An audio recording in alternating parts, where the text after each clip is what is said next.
Good afternoon, Mr. Cook and students. I appreciate being asked to share my experiences, not because my experiences are so extraordinary from anyone else who faced a similar situation, but it brings to mind for all of us the destructive powers of a war. The fact remains, we must actively support diplomacy rather than war. We cannot condone the atrocities that are happening in our world right now. First of all, allow me to give you a sketch of my family's origin. My mother was a member of a family of 12 children. Due to the economic conditions in Europe, my mother's family, the Schultzes, resettled. This was standard practice at the time. They lived in Malakupla, sold their estate, and moved to Antonovka, Volhynian, which is now the Ukraine. My parents met in Antonovka while working for a well-to-do landowners. They married in 1939. Hitler made resettlement a possibility for Germans in the effort to expand Germany's power in Europe. Hitler gave Mom and Dad a farm in Poland. He took the land away from a Polish family, the Broziaks. The Broziaks stayed on the farm and became my parents' servants. Let us take a glimpse of Germany at the outset of World War II. One of the primary reasons for World War II was Germany's dissatisfaction with the result of the Treaty of Versailles of World War I. Hitler felt that Germany was handled unfairly, and he felt betrayed. As a result, he began rearming, which was in violation of the Versailles Treaty. In the meantime, the rest of the world was concerned with its own political and economic problems and was not fully aware of what Hitler was doing. Germany was not only a depressed nation politically, but economically as well. Food was scarce. It was rationed. Hitler promised equality to all, and that sounded like music to the ears of those who were hungry. My mother said in response to Hitler's propaganda, she would have followed anyone who promised to feed her babies. It was because of these economic conditions, and because Germany had lost territory unfairly in the previous war, so Hitler claimed, that a man like Hitler, who promised to create a strong and powerful and regain and broaden its influence in Europe, could gain the support of the masses. But of course we know the outcome of the war. We are familiar with the suffering and the pain that the war caused for millions of people all around the world. You might have read Night by Elie Wiesel. Why did Wiesel write this book? In the preface, he read that he tells Russia... Oops. It's okay.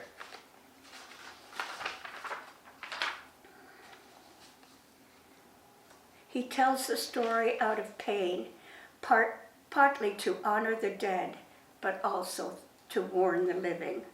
To warn the living that it could have happened again, and that it must never, never happen again. Buchenwald is only 30 kilometers from where I lived in Germany as a child. I visited the camp on my last family trip. The Russians were instrumental in freeing the Jews from the concentration camps. They also are responsible for placing Germans living in the eastern portion of Germany and Poland in Russian concentration camps. It was then that my mom, my sister, and I were captured and interned while living in Poland. The war ended when Russia pushed Germany out of their eastern occupied areas, and by 1944, Hitler was pushed out completely and Germany lost the war. The result, borders were reshuffled. Germany lost its eastern territory to Poland as compensation from Russia for taking a portion of Polish-occupied land. This is the part of the country in which 12 million German people, including my mother, my older sister Elsa, and I lived. Many were relocated or escaped, but those remaining were captured by the Russian soldiers and placed into concentration camps. Some Germans managed to escape, but my family was not one of those. When the Russians came into Góra-Bolżechowska, my mother fled our home and left my sister and me in the house with the Broziaks. She was assured Russians would not harm children, but was assured about her own safety. She continued to watch our house from nearby fields where she hid, hoping that there would be a chance for her escape once the soldiers left. After 2 weeks, she returned to the house and was captured. The Russians did hurtful and destructive things like taking her wedding picture from the wall and stepping on it, shattering it to pieces as my mother looked on. My father had sent her a diamond watch as a gift that she had carefully sewn into the lining of a sleeve of her coat so it would not be discovered. An acquaintance of hers, a German woman, watched her do it. The woman wanted to gain favor with the soldiers, so she told them about the watch. As a result, it was confiscated and she was beaten. At this time, my mom was 23, my sister was 3.5, and I was 1 year old. When the Russians moved in, they instructed Mom to take only what she could carry. With a 3-year-old and a baby in arms who weighed over 10 pounds at birth, my mother did not take much else. Women and children were herded like cattle to the concentration camps. We were taken to a large warehouse lined with bunk beds. There were hundreds of women living in this one large room. There was no privacy. Women were assigned hard labor. They were mistreated and beaten for no good reasons. I know that Mother always felt grateful whenever her assignment was to milk cows. She would take us and would sneak us some raw milk.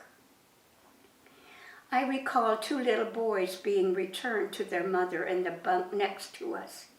The little boys had been separated from her en route to the camp, and now, years later, they were traced to her. She was crying for joy, but the little boys, not remembering their mother, did not want to stay with her.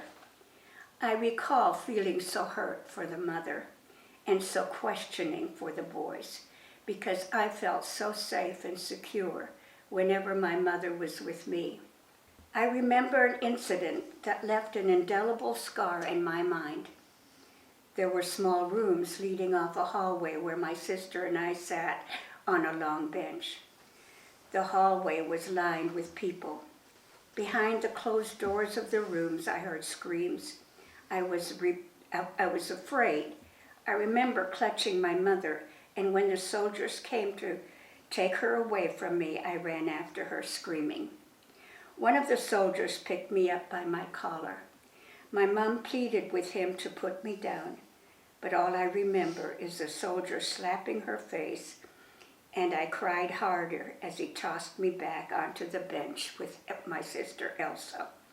Many years later, Mom showed us the knots on her legs as a result of the beating she received at the camp. The abuse of women physically and sexually became a way of life. Needless to say, there was a great deal of illness due to malnutrition. Our rations were meager: a cup of milk, flour, and even occasional sugar. Receiving potatoes was a real treat. My mother told me how tormented she felt when she saw me crawling, picking up a rotten potato to eat it. My mother had become so ill she used a chair to support herself when walking. At the age of 3, I developed rickets and lost all control of my limbs. My mother begged and pleaded for medical attention, but no one would help. If any of you have read works by authors in confinement, primarily Jewish concentration camps, one becomes aware of the energy people acquire from an inner drive to keep mentally alert and alive. Undoubtedly, many of them concentrate on an inner or outer strength. This force keeps them going, whatever force that may be. And the tendency is to attach oneself to a thought, a process, or a person who displays knowledge. That was my mother's mental state when she confronted a fortune teller about my condition. This person gave Mother a remedy. She was to take heavy twine, wrap it around my waist, and burn that portion of the twine and feed the ashes to me. This remedy does not appear to any of us as medically sound or terribly nourishing. However, the advice of the fortune teller was my mother's only resort, and she did just that, feeling that I would die one way or another.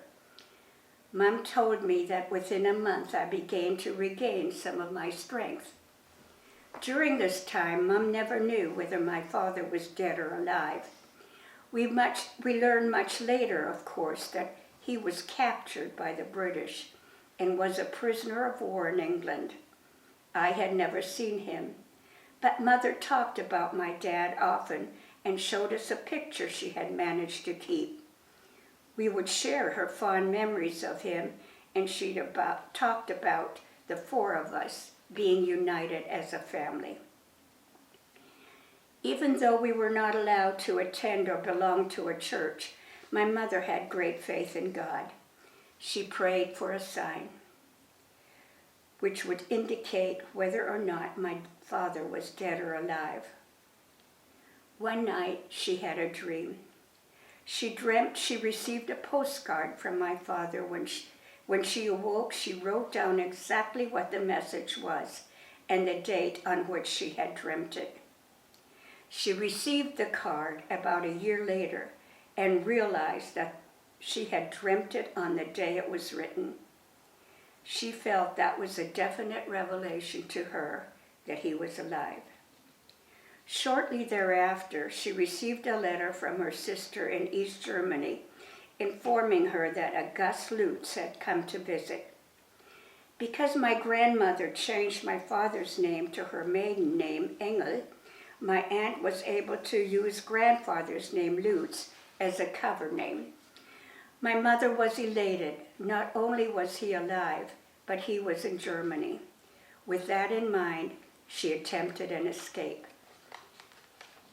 That night, the three of us left the camp. I remember the net bag in which Mother put our humble belongings. She had another bag containing food in the cemetery. We were going to retrieve it in the event we were caught. On foot, we headed for the border, walking through fields, creeks, forests, and hills, dodging military vehicles and Polish and Russian soldiers. Alas, we were caught. When we returned to the camp, she was beaten and we were mistreated, ridiculed, and besides that, our bag of food in the cemetery was gone. Since I was just a baby when we entered the camp, it seemed to me that our stay in that warehouse was a short one. But I discovered we were interned there for 4 years. During the 5th year at the camp, life became somewhat more relaxed for the German women in the camps. Women were given a choice: A, to live in a gut, much like a southern plantation, and be employed by the barons, or to live separate from the gut and find work in a village elsewhere. My mother chose the gut because it offered a security for us that she felt she might not have with the other option. She was fortunate enough to be selected as the head chef in the Baron's kitchen, which served the officials' administration of the gut. She displayed a sense of responsibility, good work habits, honesty, and good appearance. The living conditions were much more favorable. The Baron was a kind young man who adored children. He had none of his own. He reprimanded Mother when he overheard her send us away for the fear that Baron would be displeased.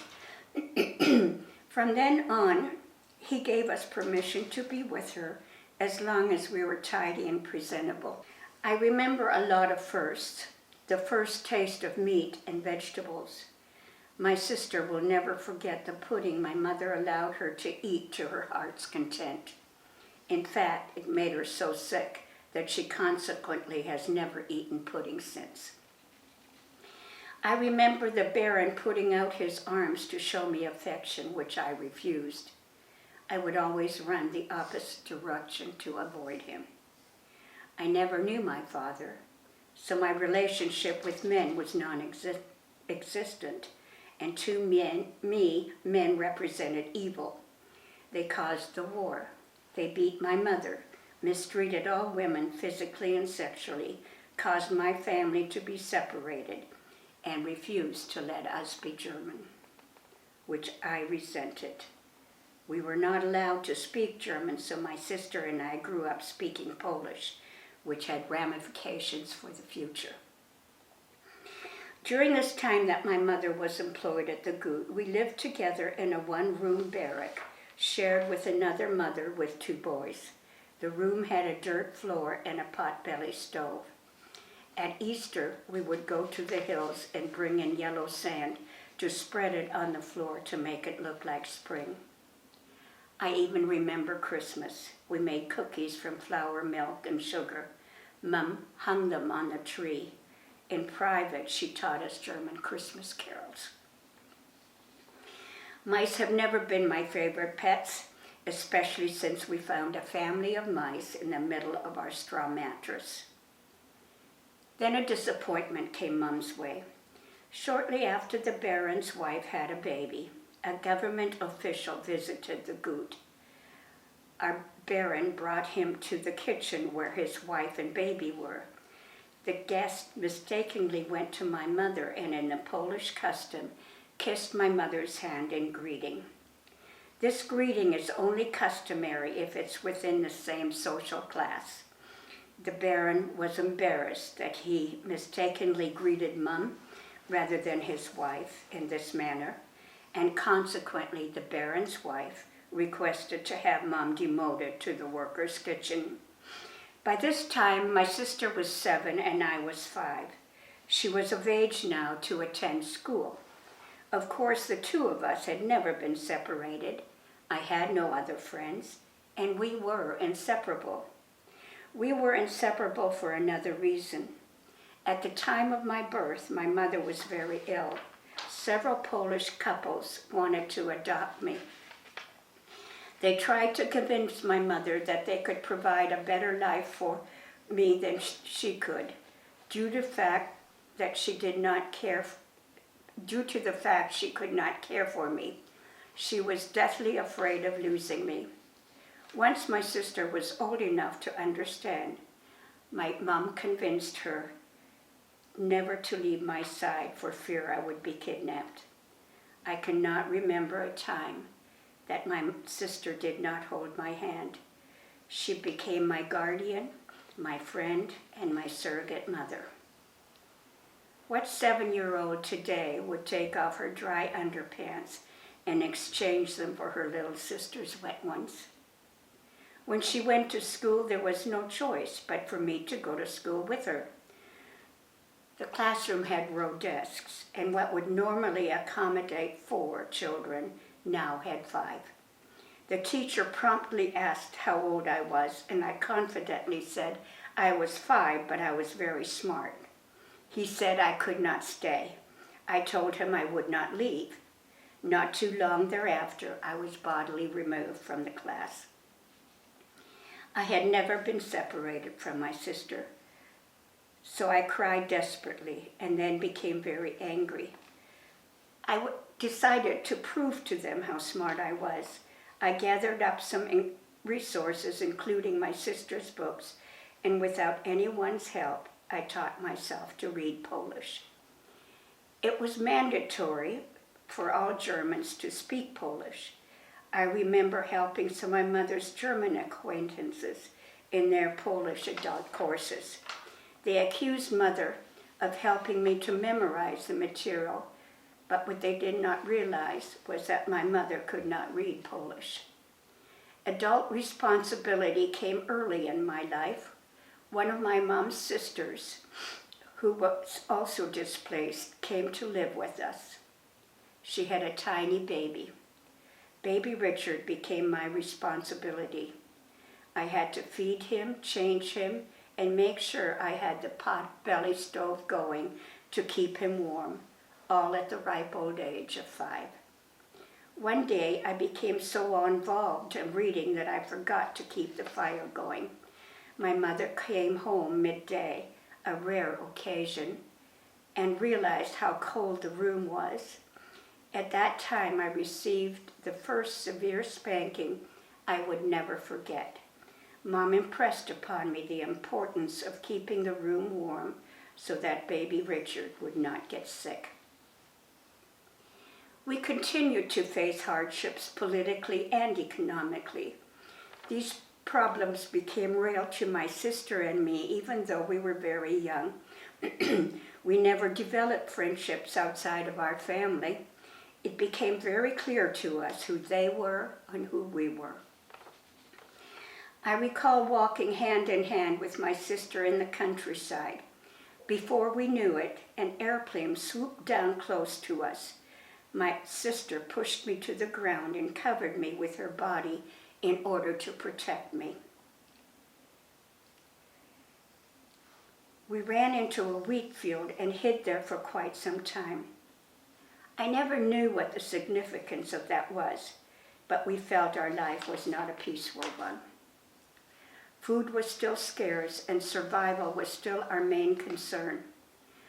For that reason, my sister and I decided instead of going to school, she and I should get a job herding cattle. Then Mom would not have to work so hard and we could help to support her. I can't believe my mother allowed us to do it, but she did. We went out to herd cattle for a nearby Polish farmer, but our newfound profession was short-lived. We got very homesick. So with a slice of bread for each of us, we went home to Mom.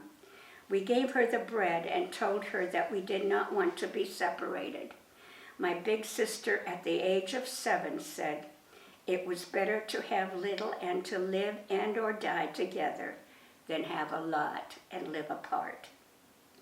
Meanwhile, the communication between my aunt and Gus Lutz and my mother continued, and the desire to leave became greater. My aunt and father appealed to the Red Cross International, and finally, at the age of 6, we were allowed to leave Poland for Germany. Incidentally, my youngest daughter, Christy, a multi-systemic therapist, was a volunteer for the Red Cross. How proud I am that she volunteered her services for those in need. She spent a month at Ground Zero in New York, was routinely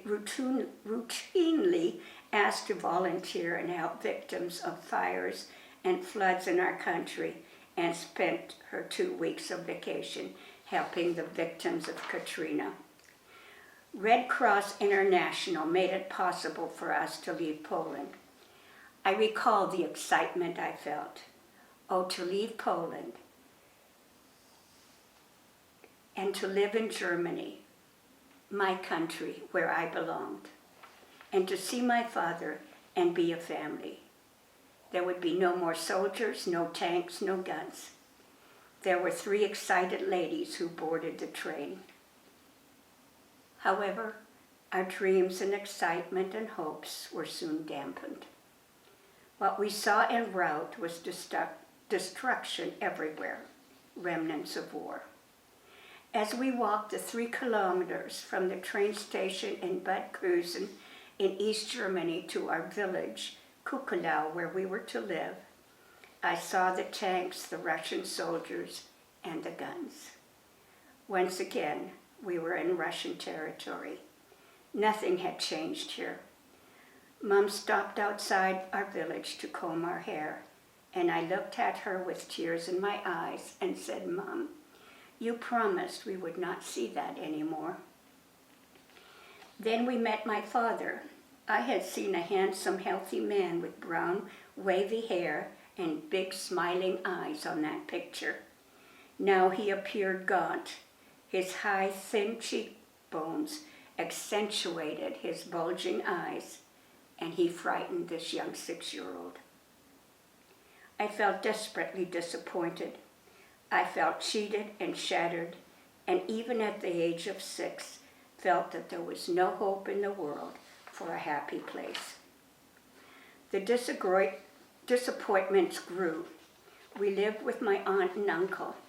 My uncle belonged to the East German Nationals. He was a well-to-do sheep rancher who maintained this position in communist Germany.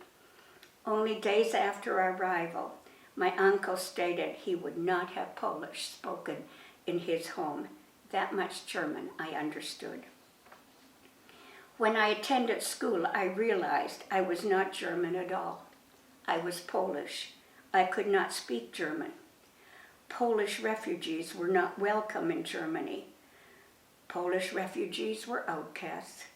It seemed no matter where I was the wrong person at the wrong time.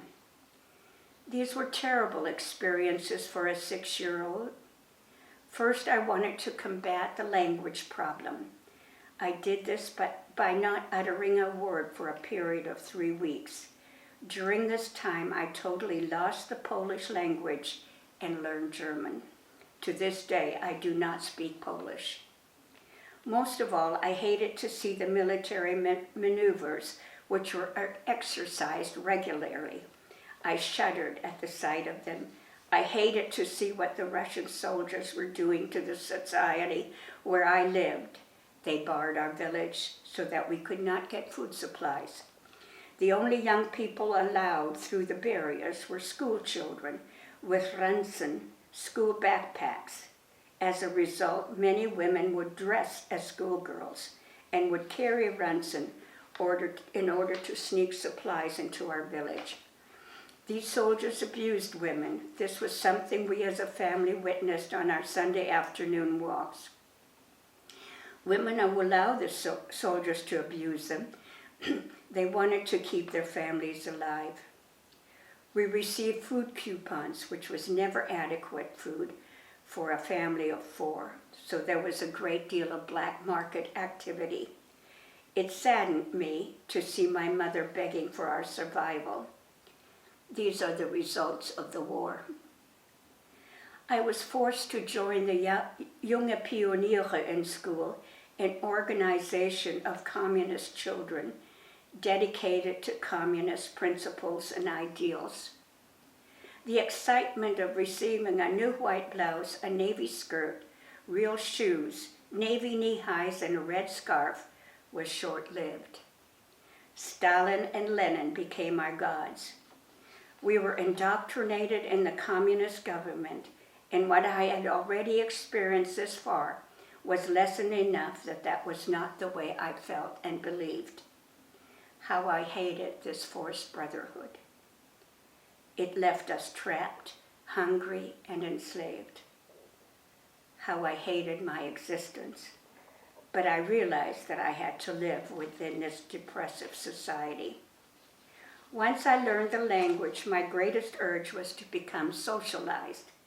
Rejection was one of my greatest fears. Schools were much more regimented than ours. My sister did algebra in 3rd grade. In addition to reading, writing, and arithmetic in 1st grade, I learned life skills. I learned to knit, to crochet, and to sing, and to dance to German folk tunes. But the most outstanding thing I remember is that each day school began by standing at attention and saying, there is no God. Having been in a concentration camp, we were not allowed to attend a church or practice of faith. But whenever Mother could, we would attend small underground group meetings. We were not affiliated with or belonged to a church, but Mother had a strong faith in God, which I believe sustained her all those years. Mom and I had long talks after school. She shared my feelings of unhappiness. These talks never happened in my dad's presence. He was content, quite willing to obey the government's decrees. In addition to the disappointment I felt with the school, the activities, and the country, my dream of being a family was far from ideal. I saw my father as a threat. He took my mother away from me. I did not accept him, never talked to him, and never called him Dad. The 6 years of separation between my parents presented all kinds of problems. My father was not accustomed to children. He developed no parenting skills, and a result was not a very loving father or a caring husband. My mother had devoted her life to caring and nurturing family life. He did not share those interests. All in all, Mom saw the whole situation as in need of a change. The statement I made to her when I saw the Russian soldiers upon entering East Germany had a real impact on her. She realized that the situation in East Germany was grim and almost immediately began proceedings to escape. The rest of us did not know about that, but Mom was a gutsy and persistent woman. She made contact with the underground, and between her trips to Berlin and those made on her behalf by close friends and relatives, preparation for our escape was well underway.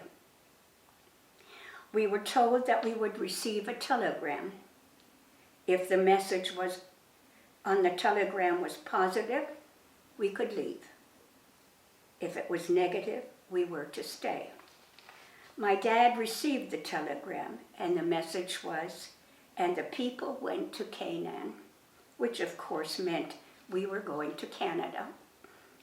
The escape was to take place 2 years after our arrival in East Germany on September 1st. We had a short recess from school, and it was to take place a couple of days before school so we would not be immediately missed. My mother finally told us about the escape. My father was opposed and extremely reluctant. By that time, I had made a couple of very good friends and had worked so hard at becoming socialized that another change seemed scary. I chose to share this information with my closest friend, who in turn told her parents. They were not acquaintances of my family, so having this kind of information floating about became a very dangerous thing. This resulted in the second severe spanking I remember, bar none. This was to impress upon me the severity of our situation and the fact that during our travels, even if we were caught and questioned, I knew nothing and said nothing. The night came. We walked 3 kilometers from Kukelau through the forest to Bad Kösen train station and purchased our tickets to Berlin for a visit. The train was packed. Mom and Dad got a seat, but we sat on our suitcase. We only had one because, after all, we were going to Berlin for the weekend. I sat quietly, and my heart raced when the Russians and the German soldiers came on board. They chose some people to question and interrogate. We looked as if this was normal procedure and had little effect on us. But I could see the tenseness in my parents' and my sister's faces. And I decided to continue playing a hand game and managed to giggle. but my heart was pounding and I was scared.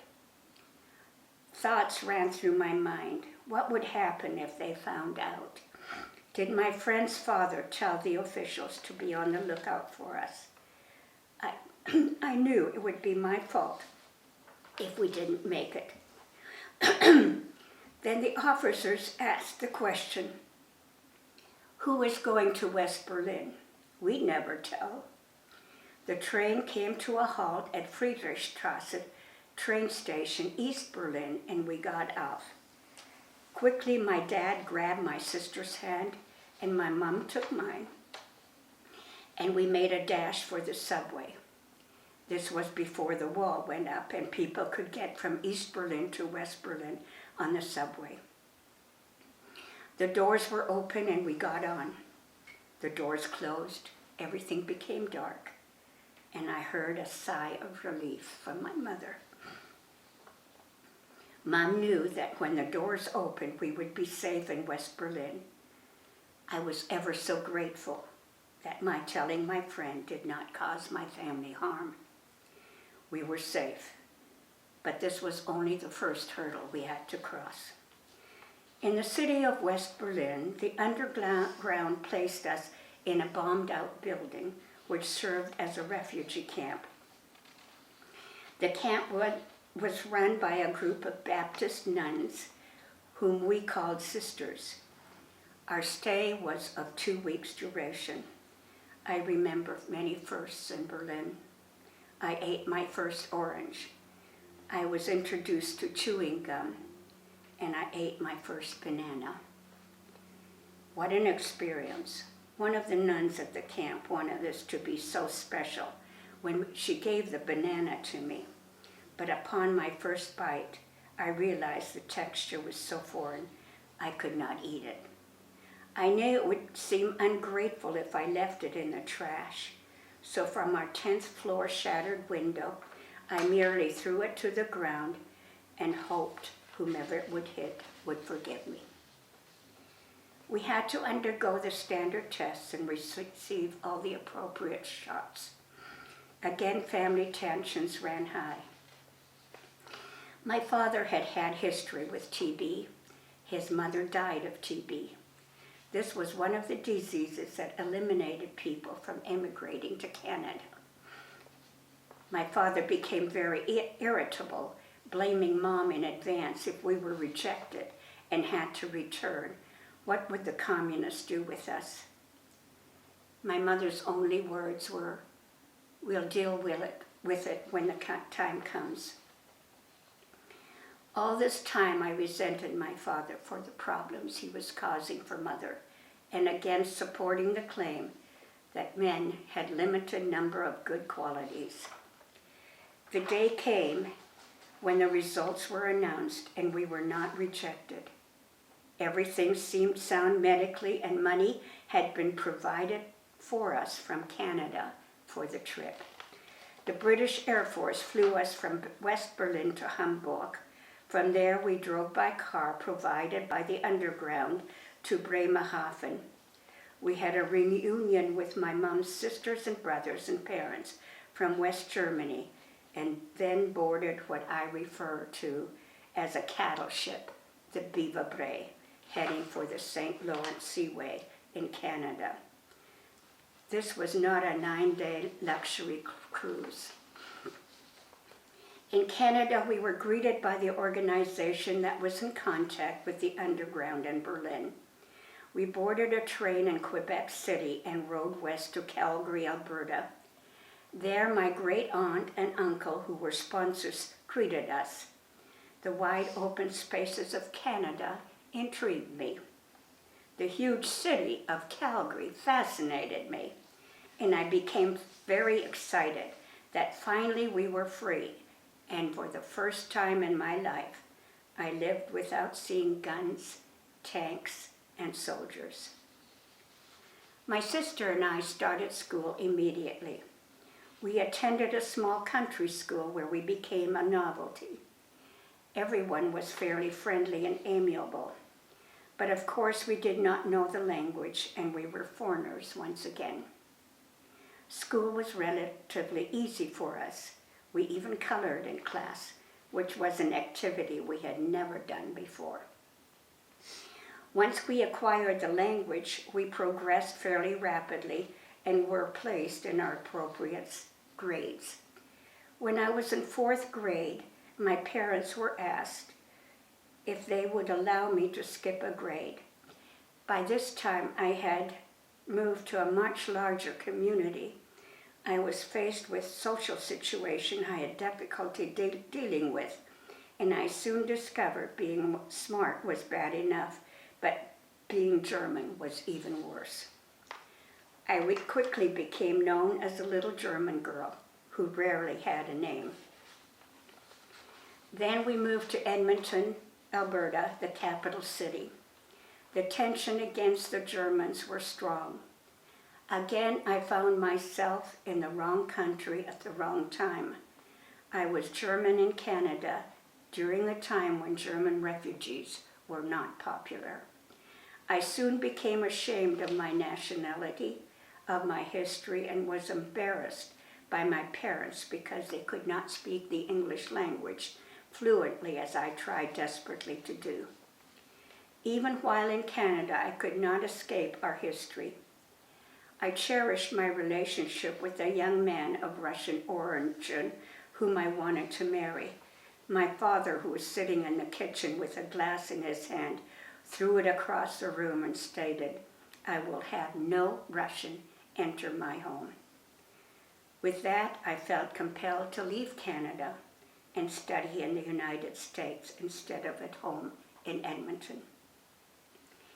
It was not until I came to the U.S. where I received the distinct impression it did not matter what nationality I was. People in the United States made me feel welcome, and my husband Don helped me to realize that I should be proud of who I am. And after I began my German studies at the university, I became proud of my heritage and the wealth of knowledge in art, music, and literature we as a people had to offer the world. I am not proud of the atrocities for which the German people were responsible, but I can say with pride, I am a German. I visited East Germany as often as I could. My relatives in the East are very dear to me. I still consider East Germany home. When my daughters were 6 and 9, I took them to Germany with me. This was before the wall came down.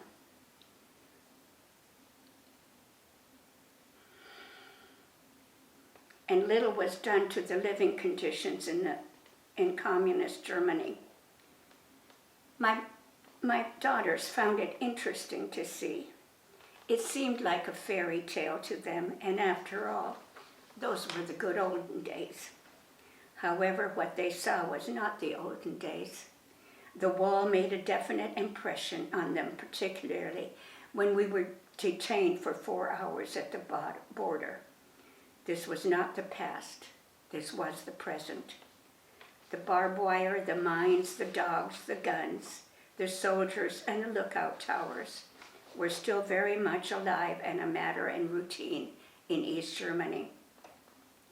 The fact that thousands of East Germans have risked their lives for freedom is testimony of the life that existed beyond those walls. Yet I always enjoyed visiting my family in Germany. Those in the East are very special to me. We have a bond and history of survival that keeps us tied very closely.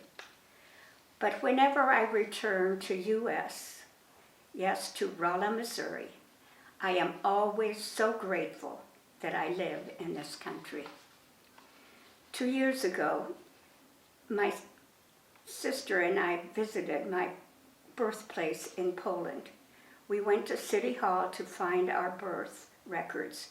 We were amazed as they pulled out all the handwritten books with the documents of our birth years. We were introduced to the district attorney, who spoke a little German and English, and he devoted his afternoon to us. He took us to Grunwald-Jachowska, where we lived.